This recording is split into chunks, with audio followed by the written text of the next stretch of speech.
Members of Canada's Assembly of First Nations marched out of the Vatican Apostolic Palace chanting and beating drums. They had just finished a 2-hour meeting with Pope Francis, during which they shared how their communities were scarred by emotional, physical, and sexual abuse committed throughout Canada's 130 government-funded residential schools, nearly 3/4 of which were run by Catholic congregations.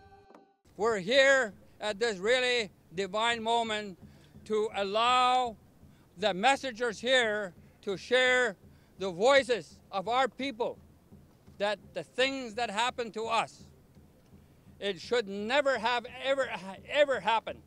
Unfortunately, it has. It has its history.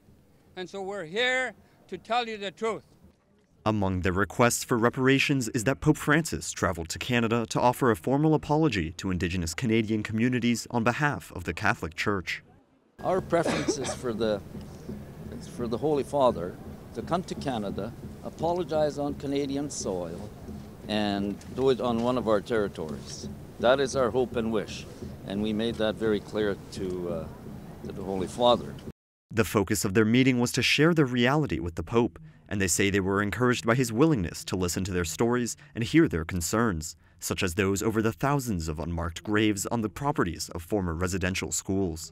I feel that the Pope and the Church has expressed a sentiment of working towards reconciliation. He shared words about the shame and sorrow that the Church feels for the history concerning the unmarked graves. Pope Francis also met with delegations from the Métis and Inuit Indigenous nations earlier in the week. Although the Pope has been focused on listening to their testimonies, these Indigenous leaders are hoping he returned their visit to Rome with a trip to Canada.